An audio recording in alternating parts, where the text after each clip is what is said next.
দর্শক আমরা আমাদের সংবাদের শুরুতে জানিয়েছিলাম যে 11 দলীয় নির্বাচনী ঐক্য ইস্যুতে জামাত কিন্তু এখনো আশাবাদী যে ইসলামী আন্দোলন ফিরে আসবে। এই ইস্যুতে আমরা আরো বিস্তারিত জানবো। আমরা বিস্তারিত জানতে রাজধানীর মগবাজার থেকে আমাদের সহকর্মী রয়েছেন তাওহিদুল ইসলাম, যুক্ত হব তাওহিদের সঙ্গে। তাওহিদ, জানাবেন নির্বাহী কমিটির বৈঠকে আর কোনো আলোচনা হয়েছে কিনা এবং আলোচনা হলো কি নিয়ে আসলে আলোচনা হয়েছে? ধন্যবাদ আপনাকে। জামায়াত ইসলামের সকাল 9টা থেকে কেন্দ্রীয় কার্যালয়ে দলটির নির্বাহী কমিটির বৈঠক চলছে। সেই বৈঠকে একটা এজেন্ডা ছিল যে 11 দলীয় জোট থেকে যে আনুষ্ঠানিক ঘোষণা দিয়ে ইসলামী আন্দোলন বের হয়ে গেছে, সেটা একটা এজেন্ডা ছিল। তো তারা এই আলোচনায় বলছে যে এখন পর্যন্ত শেষ পর্যন্ত ইসলামী আন্দোলনের জন্য দরজা খোলা আছে, তাদের জন্য অপেক্ষা করবে বাকি 10 দল।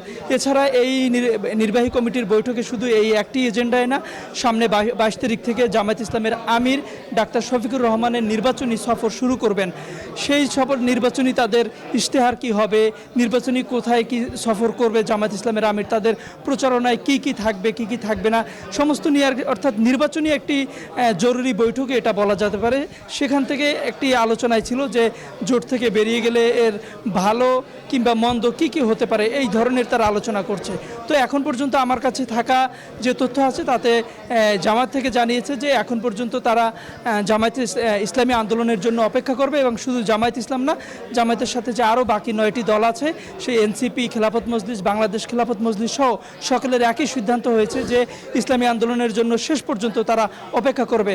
এছাড়া জানেন তাদের জন্য 47টি আসন ফাঁকাও রাখা হয়েছে। তো এই ছিল আমার কাছে থাকা সর্বশেষ তথ্য।